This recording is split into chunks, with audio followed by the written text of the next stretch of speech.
श्री स्वामी समर्थ अवधूत चिंतन श्री गुरुदेव दत्त 9 जुलैपासून सुरुवात होत असलेली 21 दिवसाची गुरुपौर्णिमेनिमित्त स्वामी सेवा। गुरुपौर्णिमा म्हणजे आपल्या गुरुचा दिवस। गुरुच्या बद्दल आपल्याला असलेल्या अंतःकरणातून जी भावना असते ती भावना प्रगट करायचा दिवस। मग या 21 दिवसामध्ये आपण कोणती सेवा करायची आहे की ज्यामुळे आपण आपल्या अधिक गुरुच्या जवळ जाऊ आणि आपली संकटे अडीअडचणी दूर करण्यासाठी गुरु आपल्याला मदत करू। आपले गुरु म्हणजे कोण तर स्वामी महाराज। मग स्वामी महाराजांची कोणती सेवा करायची आहे तर काल ताईंचा एक प्रश्न आला की मला वाचता येत नाही। मग वाचता येत नसलं तर आपण कोणती स्वामी सेवा करायची आहे स्वामी चरित्राव्यतिरिक्त की जेणेकरून आपल्याला आपल्या इच्छा पूर्ण करता येतील। कितीही प्रबळ इच्छा असू द्या, कितीही मोठं संकट असू द्या, कितीही अडीअडचण असू द्या, विवाह संबंधित असो किंवा आणखीन काही कर्जा संबंधित असो की कोणताही प्रश्न असो, त्यासाठी ही सेवा अत्यंत प्रभावी आहे।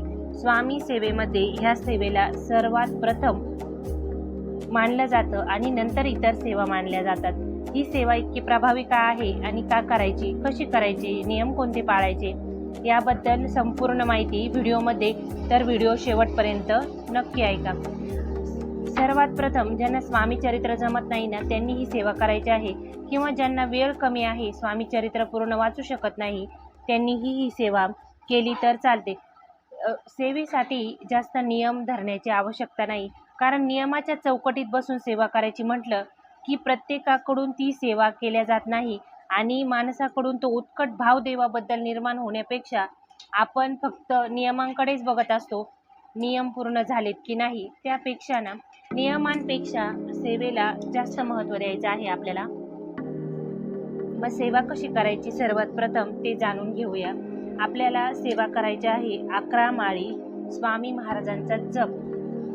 न खंड पडता आपल्याला 11 माळी जप करायचा आहे। 11 माळीच का करायचं आहे तेही पुढे आपण बघणार आहोत। सर्वात प्रथम आपल्याला 9 जुलैपासून सेवा सुरुवात करायची आहे।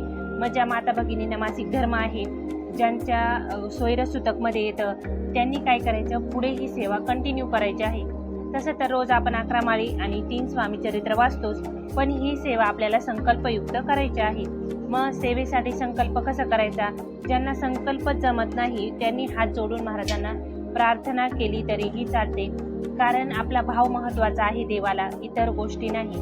आणि ज्यांना संकल्प जमतो त्यांनी हातामध्ये थोडंसं अष्टगंध मिश्रित पाणी घ्यायचं आहे, अष्टगंध मिश्रित अक्षत घ्यायचे आहे किंवा एखादं फूल घ्यायचं आहे, थोडंसं पाणी घ्यायचं आहे आणि आपली इच्छा महाराजांना सांगायची आहे। तुमचं नाव, फुल, गोत्र हे सांगायचं आहे, आपलं ग्रामदैवत सांगायचं आहे, आपलं कुलदैवत सांगायचं आहे। असं सगळं करून आपल्याला संकल्प करायचा असतो आणि नंतर ते पाणी आपली इच्छा सांगून आपल्याला ताम्हणात सोडायचं असतं।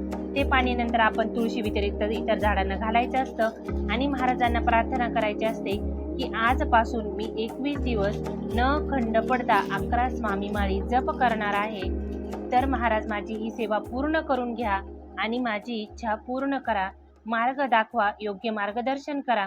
कारण स्वामी आपला गुरु आहेत आणि गुरु हा आपल्याला मार्गदर्शक असतो। त्यामुळे महाराजांना प्रार्थना करायची आहे की माझी इच्छा पूर्ण होण्यासाठी मला मार्ग दाखवा आणि इच्छा नक्की पूर्ण करा। महाराज इच्छा पूर्ण करतातच, पण त्यासाठी ना आपल्याला योग्य मार्ग सुद्धा महाराज दाखवतात। त्यामुळे प्रार्थना केल्यानंतर आपल्याला 9 ते पुढच्या 21 दिवस आपल्याला ही सेवा सुरू ठेवायची आहे। आता खंड पडला, तेवढे दिवस स्किप झाले, तर मग तेवढे जास्त दिवस आपल्याला पुढं ती सेवा कंटिन्यू करायची आहे। सेवा पूर्ण झाल्यानंतर आपल्याला उद्यापनाची आवश्यकता आहे का, नाही। सेवा करताना आपल्याला पूजा मांडणी करायची आहे का, तर अजिबात नाही। आपली इच्छा असेल तर आपण एखादा कलश नक्की भरून ठेवू शकतो, कारण कलश हा मांगल्याचं प्रतीक आहे आणि त्यामुळे आपल्याला जर इच्छा असेल तर आपण एक कलश नारळ ठेवून नक्की भरून ठेवू शकता, नाहीतर इतर पूजा मांडणीची काही आपल्याला आवश्यकता नाही। आता 11 माळी जप आपल्याला का करायचा असतो, तर सर्वात प्रथम पहिली माळ असते आपल्या गुरुची, दुसरी माता, तिसरी पिता, त्यानंतर इतर माळी असतात आपल्या षडरिपूंसाठी, काम, क्रोध, मद, मोह, मत्सर, लोभ यांसाठी, आणि पुढच्या 3 माळी असतात आपल्या भविष्य, वर्तमान काळ आणि भूतकाळ या केल्या जाणाऱ्या आपल्या कर्मांचा कर्मनाश, पापाचा नाश व्हावा म्हणून या शेवटच्या 3 माळी आपल्याला जपायच्या असतात. यापेक्षा जास्तही आपण जप केला तर उत्तम, पण ह्या 11 माळी कंटिन्यू आपल्याला रोज करायच्या आहेत. एक बसनी करायच्या का किंवा स्किप करून करायच्या का? ज्यांचे लहान मुलं आहेत त्यांना एक बसनी होत नसेल तर मग आपण संध्याकाळी 5 करायच्या सूर्यास्ताच्या वेळेला प्रदोष काळामध्ये, आणि सकाळी 6 करायच्या. असं केलं तरीही चालतं, किंवा मग सकाळी आपण निम्म्या करायच्या आणि दुपारी केल्या तरीही चालतात. फक्त 12 ते 12:30च्या वेळेमध्ये आपल्याला कोणतीही स्वामी सेवा करायची नाही आहे, कारण त्यावेळेला दत्त महाराजांचा भिक्षेचा वेळ असतो आणि त्यावेळेला आपण कोणतीच सेवा करत नाही. म्हणून एवढ्या वेळेस सेवा स्किप करायची. नंतर आपण कधीही कुठेही कोणत्याही वेळेला ही सेवा करू शकतो. मग आसन घ्यायचं आणि एक जाग्यावर बसून आपल्याला सेवा करायची आहे. आसन कोणतं घ्यावं तर पिवळा कलर एकदम उत्तम आहे. स्वामी महाराजांना, विष्णू भगवानांना पिवळा रंग हा प्रिय आहे आणि पिवळा रंग हा आपल्या समृद्धीचं प्रतीक आहे. म्हणून पिवळ्या आसन जर असेल तर पिवळ्या रंगाचं आसन आपल्याला घ्यायचं आहे. स्वतःही आपण ह्या 21 दिवस जितकं जास्त होईल तेवढा पिवळा रंग परिधान करायचा आहे आणि नंतर स्वामी सेवेला सुरुवात करायची आहे. सेवा करताना आपल्याला मध्ये कोणाशी बोलायचं नसतं. कोणतीही सेवा करत असाल तर आपल्याला जोपर्यंत आपली सेवा पूर्ण होत नाही तोपर्यंत मध्ये उठायचं नाही. जाबळी शिंक आल्यास स्तोत्राचमन करायचं आणि सेवा करताना कुणाशीही बोलायचं नाही, कारण जेव्हा आपण बोलतो आणि पुन्हा सेवा सुरू करतो तेव्हा त्या सेवेत खंड पडलेला असतो. म्हणून जेव्हा सेवा करतो तेव्हा लक्षात ठेवायचं की सेवा करताना आपण मध्येच कुणाशीही बोलायचं नाही 11 माळी पूर्ण होईपर्यंत. ज्यांना सकाळी निम्म्या आणि संध्याकाळी निम्म्या करायच्या आहे त्यांनीही हा नियम पाळायचा. नियम पाळत असताना फक्त आपण एक गोष्ट लक्षात ठेवायची की ज्या वेळेला आपण सेवा करत आहोत त्यावेळेला देवासमोर तुपाचा किंवा तिळाच्या तेलाचा दीपक असावा प्रज्वलित, धूप लावावा, महाराजांना नमस्कार करावा आणि नंतर सेवेला सुरुवात करायची. घाई गडबडीमध्ये माळ घेतली, पटपट सेवा पूर्ण केली, श्री स्वामी समर्थ श्री स्वामी समर्थ असं नाही. सेवा जर आपण कोणताही मंत्र उच्चार अति घाईमध्ये केलास, त्याचा स्पष्ट उच्चार केला नाही तर सेवेचं फळही मिळत नाही आणि त्या व्यक्तीला आणखीन दारिद्र्य येतं. त्यामुळे आपण जप करताना नेहमी लक्षात ठेवायचं की ओम श्री स्वामी समर्थाय नमः, ओम श्री स्वामी समर्थाय नमः किंवा श्री स्वामी समर्थ असं पूर्ण उच्चार करून नंतर दुसरी ओळ म्हणायची असते. पटपट सेवा करायची नसते. एवढ्या गोष्टी लक्षात ठेवायच्या. माळ धरत असताना मेरूमणी आपल्याला ओलांडायचा नसतो, याचीही आपण काळजी घ्यायची. माळ आपण जमिनीला स्पर्श करू द्यायची नाही. माळ नेहमी उजव्या हातामध्ये घेऊन आपल्याला त्या माळेला आपली करंगळी, अंगठ्याजवळचं बोट यांचा स्पर्श आपल्याला करायचा नाही. अशी माळ आपल्याला जपायची आहे. माळ जपत असताना माळ खाली ठेवायची नाही.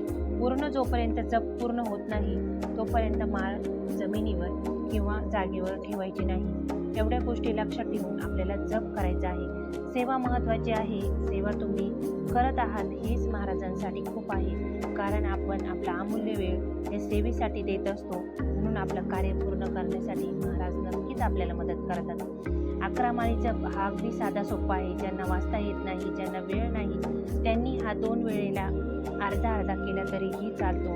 फक्त सेवा करणं महत्त्वाचं आहे, कारण सेवा केल्यानंतर आता 11 माळी जप केल्यानंतर सर्वात प्रथम तर काय होतं तर आपल्या भूतकाळात केलेल्या पापकर्मांमुळे जे आपल्याला भविष्यामध्ये त्रास होतो, अडीअडचणी येतात ना, त्या दूर व्हायला सुरुवात होते. आपलं मन शांत होतं, कारण सुरुवातीला आपण ज्या वेळेला 11 माळी जप करतो तेव्हा आपलं मन अस्थिर असतं, मन लागत नाही. पण आपण आपल्या मनाला सांगायचं आहे की स्वामी सेवा महत्त्वाची आहे, त्यामुळे आपण एका जागी बसून सेवा करायची आहे. जसं आपली सेवा वाढते ना तसं ही सेवा करत असताना आपलं मन शांत होतं, स्वामींशी आपण एकरूप व्हायला सुरुवात होते आणि आपल्या जीवनातील अडीअडचणी आपल्याला कमी व्हायला सुरुवात होते आणि मार्ग सापडतात. जे काही मार्ग आपले बंद झालेले आहेत ते मार्ग आपल्याला सापडायला सुरुवात होते. त्यामुळे तुम्हीही ह्या 21 दिवस तुम्हाला कोणतीही सेवा करता येत नसेल, ज्या माता भगिनींना, ताईंना वाचता येत नसेल स्वामी चरित्र, त्यांनीही 11 माळी जप केला तरीही चालेल. सेवा करणं महत्त्वाचं आहे, त्यामुळे सेवा नक्की करा. नियमांच्या चौकटीत बसून सेवा करू नका. फक्त ह्या काळामध्ये आपण नॉनव्हेज खाऊ नका किंवा घरातही बनवू नका, कारण जितकं पावित्र्य आपण आपल्या घरात ठेवतो तितकी सकारात्मक ऊर्जा पॉझिटिव्ह एनर्जी आपल्या घरात जाणवते. तेव्हा फक्त एवढा एक नियम पाळायचा आहे, इतर कोणतेही नियम या सेवेसाठी नाही. व्हिडिओ आवडल्यास चॅनलला सबस्क्राईब करा. आपला काही प्रश्न असेल तर कमेंटमध्ये नक्की विचारा आणि स्वामी सेवा नक्की करा. श्री स्वामी समर्थ.